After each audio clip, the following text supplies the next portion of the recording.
আমি যুবকদের বলি, কলেজের ছাত্র, ইউনিভার্সিটির ছাত্র, স্কুলের ছাত্র, তোমরা আসো, এদিকে আসো, তোমরা দৌড়ে আসো রে ভাই।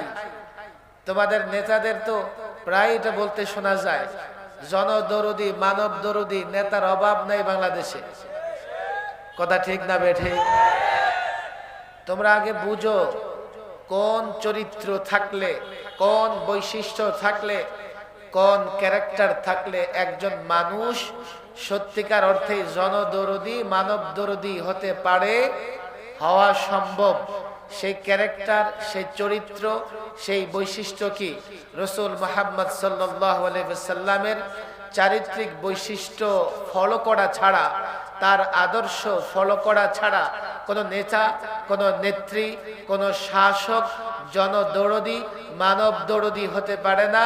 তার ভেতরে মানবতা বোধ থাকতে পারে না, মানবতার কল্যাণে কাজ করতে পারে না। যতই সে স্লোগান দেখ, যতই সে প্লে কার্ড লাগাক, যতই টকশো করুক, বক্তৃতা করুক, সে আসলে মানবতা না, নিজেরটাই বুঝে, নিজের স্বার্থ ছাড়ার কিছুই বোঝে না। আমি বড় খুশি হইছি এই যে ইনসানিয়া জনকল্যাণ ফাউন্ডেশন সিরাতুন নবী সাল্লাল্লাহু আলাইহি সাল্লামের প্রোগ্রাম আয়োজন করেছে। কেননা এই ফাউন্ডেশন যদি মনে করে জনতার কল্যাণ করবে, জনগণের কল্যাণ করবে, তাকে রাসূল সাল্লাল্লাহু আলাইহি সাল্লামের সিরাত নিজেও জানতে হবে, জাতিকেও জানাইতে হবে। আমার যদ্দূর মনে হচ্ছে এই সংগঠনের অধিকাংশ আলেম, তাই না? কম বেশি ওনারা তো জানেন রাসূল সাল্লাল্লাহু আলাইহি সাল্লামের সিরাত, জানেন ওনারা। এখন দরকার হচ্ছে এই জাতির যুবকদের জানা। আমি এখানে অনেক মাদ্রাসার ছাত্র দেখতে পাচ্ছি। আমি অবাক হই যে আমরা কোথাও গেলে ব্যাপক মাদ্রাসার ছাত্ররা আসে, কিন্তু এই ছেলেরাও তো রাসূলুল্লাহর সিরাত জানে। যাদের জানবার দরকার আছে এই দোকানদাররা দোকানদারি করতেছে।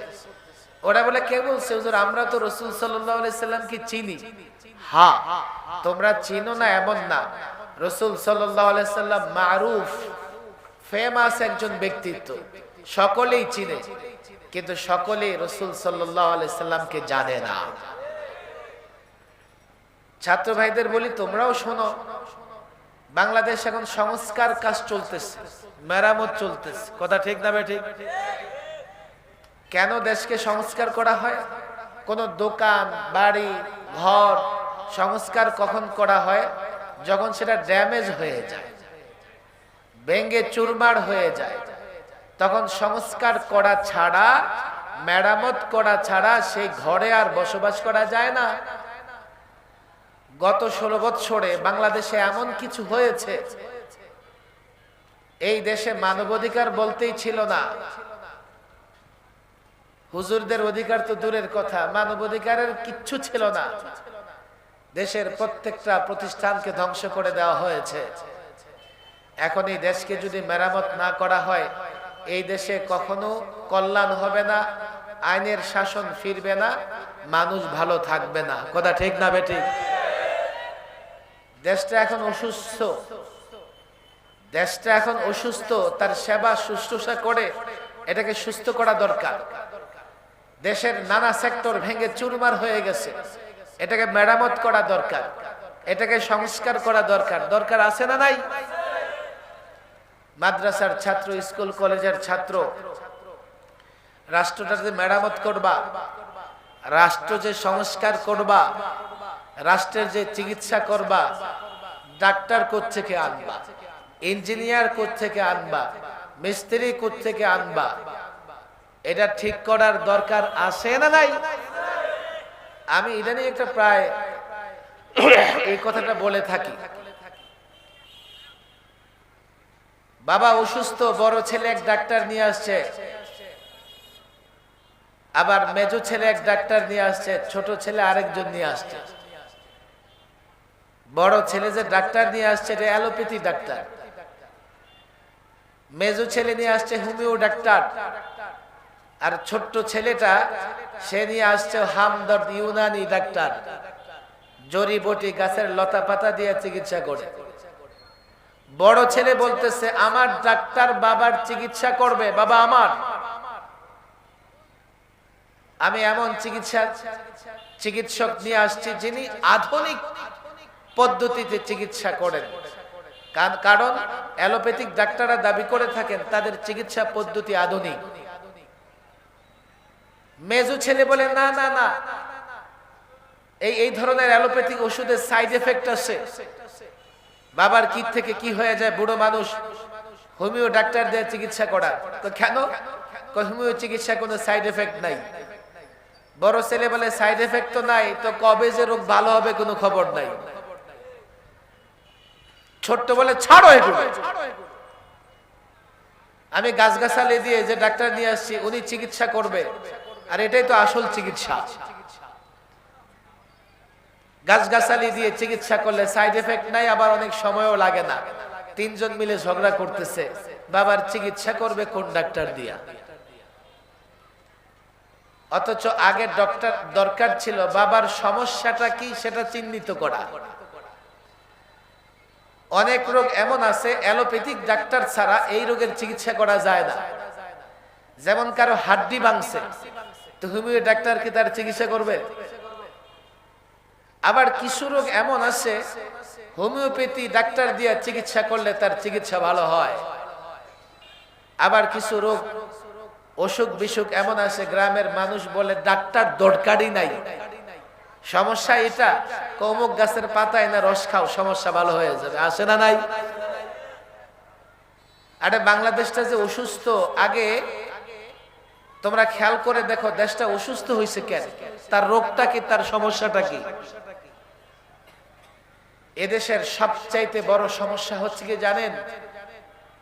বাংলাদেশের সবচাইতে বড় সমস্যা হচ্ছে দুর্নীতি। আপনি অবাক হবেন, আমি মৌলভী সাহেব যদি কোনো অফিসে যাই তো আমার আরো বেশি করে ঘুষ দেওয়া লাগবে। আমার পাঞ্জাবি টেনে ধরবে, হুজুর কতদিন ধরে আপনার বরকত পাই না, আসেন না তো, আপনি বেশি করে দিয়ে যান।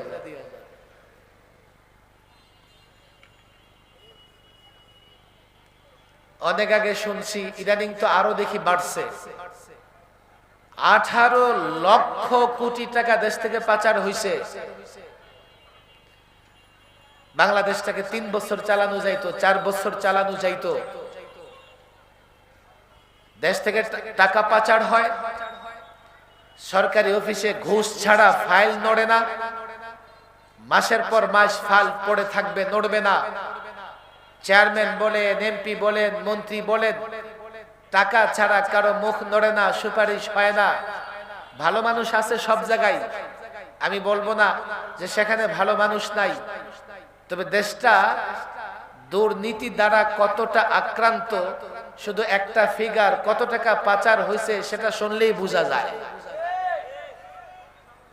দেশের বড় সমস্যা হচ্ছে দুর্নীতি। দুর্নীতি দমনের জন্য করা হয়েছে দুদক, দুর্নীতি দমন কমিশন, ওখানেও দুর্নীতি।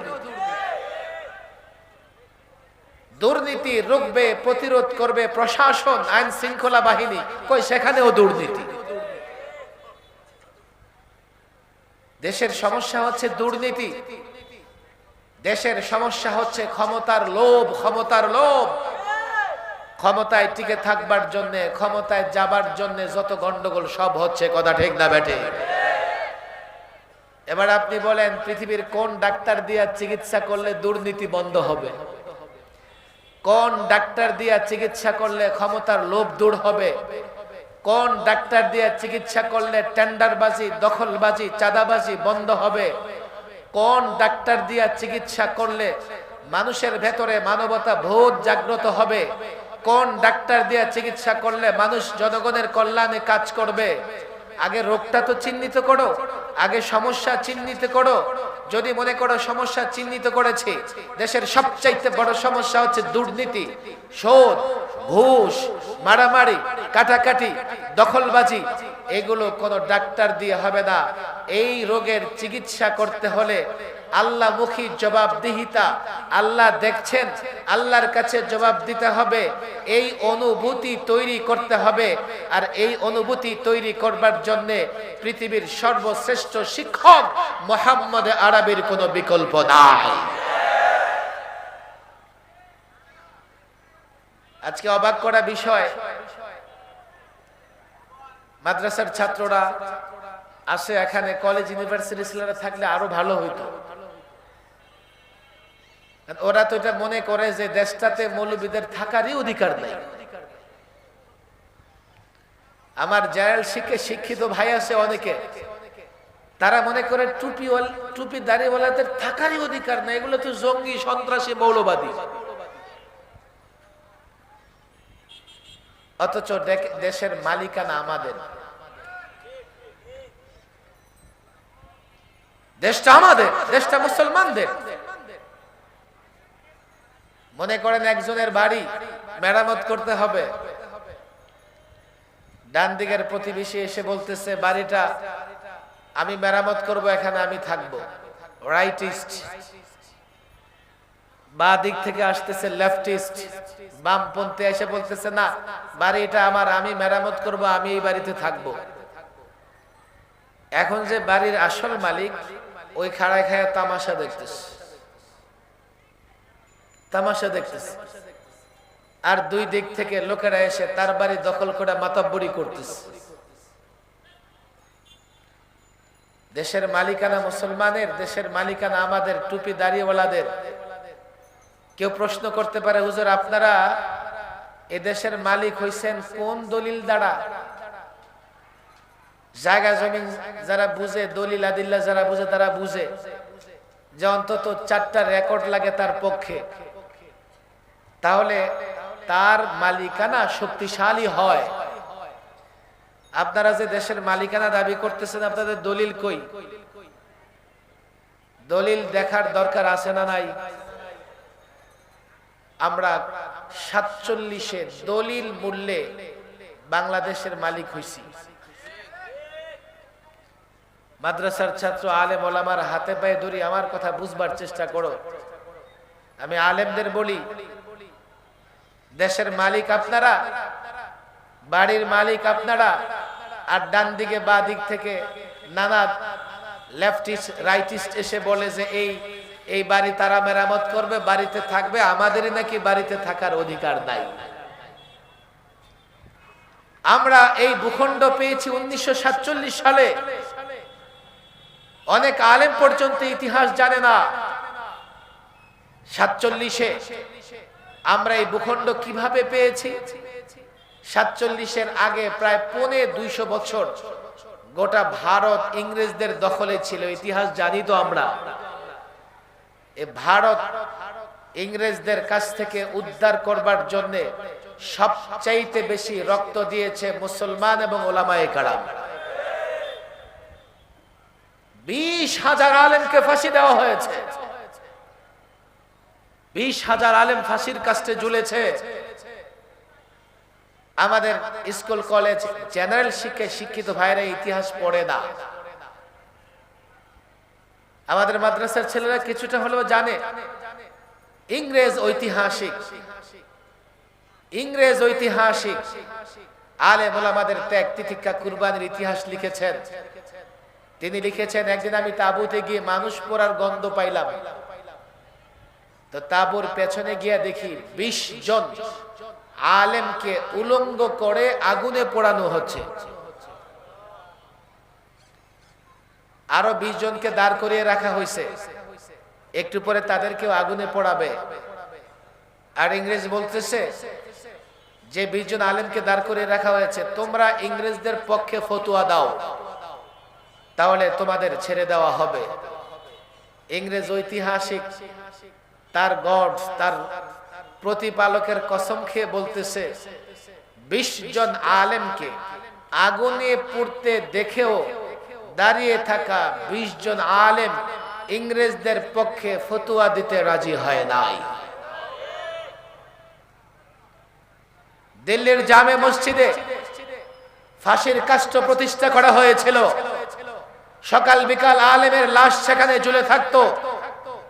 দিল্লির ট্রাংরুক থেকে শুরু করে খাইবার পর্যন্ত এমন কোন বৃক্ষ ছিল না যেখানে আলেমের লাশ ঝুলে নাই। সংগ্রাম করে, লড়াই করে, রক্ত দিয়ে, ইংরেজ বিতাড়িত করে 47-এ স্বাধীন ভারত পেয়েছে। 47-এ আলেমদের দাবি, মুসলিম শাসকদের দাবি ছিল মুসলমানদের আলাদা একটা ভূখণ্ড লাগবে। মুসলমানদের আলাদা একটা ভূখণ্ড প্রতিষ্ঠিত হলো, তার নাম হচ্ছে পাকিস্তান। আমরা পূর্ব পাকিস্তান, আমাদের পশ্চিমে আরেকটা অংশ পশ্চিম পাকিস্তান। এই দুই অংশকে মিলায়া একটা রাষ্ট্র, একটা পাকিস্তান করা হলো। ইতিহাস শুধু শোনার জন্য না, আমরা কিভাবে এই ভূখণ্ডের মালিক হয়েছি দলিল দিয়ে দিচ্ছি। 47-এ আমরা যদি এই ভূখণ্ডের মালিক না হতাম, 71-এ আমরা স্বাধীনতা লাভ করতে পারতাম না। অনেকে শুধু 71 বলে, 47 বলতে চায় না। এখন 24ও বলতে হবে, 71ও বলতে হবে, 47ও বলতে হবে। 24 হচ্ছে আমি নিজে, আমরা। 71-এ আমাদের বাবাদের সংগ্রাম, আর 47-এ সংগ্রাম করেছে আমাদের দাদারা। কথা ঠিক না বেঠিক? কেউ শুধু নিজের পরিচয় দিলে বাবার প্রতি সম্মান দেখানো হবে না। আর কেউ যদি শুধু বাবার পরিচয় দেয় তো নিজে তো জারজ হবে না, কিন্তু দাদার পরিচয় দিতে না পারলে বাবাকে জারজ হওয়া থেকে বাঁচাতে পারবে না। যারা শুধু 71 করে 47 ভুলে যায়, ওরা ওদের বাবার ইজ্জত বাঁচাইতে পারে নাই। ওরা ওই বোকা ছেলের মতো, মানির মান আল্লাহই রাখে, আমারে তো 10টা, বাবারে তো 10টা জুতার বাড়ি দিছে, আমারে ছেড়ে দিছে। 47-এ আমরা এই ভূখণ্ড পেয়েছি কেন? কেউ বলবে ভাষার কারণে। পূর্ব পাকিস্তান পশ্চিম পাকিস্তানের ভাষা এক নয়। এই পূর্ব পাকিস্তানের লোকেরা কথা বলতো বাংলাতে, আর তারা কথা বলে উর্দুতে। ভাষার কারণে যদি আমরা এই ভূখণ্ড পেতাম, তাহলে আমাদের ভাষা মিলে ক্যালকাটার সঙ্গে, আসামের সঙ্গে, আমরা ক্যালকাটা এবং আসামের সঙ্গে থেকে এখন ইন্ডিয়ার অধীনে আমাদের থাকতে হতো। কেউ বলবে না ভৌগোলিক কারণে। এই দুইটা অংশ যদি ভৌগোলিক কারণে একটা রাষ্ট্র হতো, তাহলে দেখো ভৌগোলিক অবস্থান কি। এই পাকিস্তান থেকে ওই পাকিস্তানের দূরত্ব 2000 কিলোমিটার, মাঝখানে কোনো রাস্তাও নাই। ভৌগোলিক কারণে যদি আমরা এই ভূখণ্ড পেতাম, তা আমরা থাকতাম ক্যালকাটা আসামের সঙ্গে, কেননা আমাদের ভূখণ্ড তাদের ভূখণ্ডের সঙ্গে সম্পৃক্ত এক। কথা ঠিক না বেঠিক? তাহলে 2000 কিলোমিটার দূর, এই দুইটা অংশ একটা রাষ্ট্র হয়েছে একটাই কারণ, তারাও মুসলমান, আমরাও মুসলমান। কথা ঠিক না বেঠিক?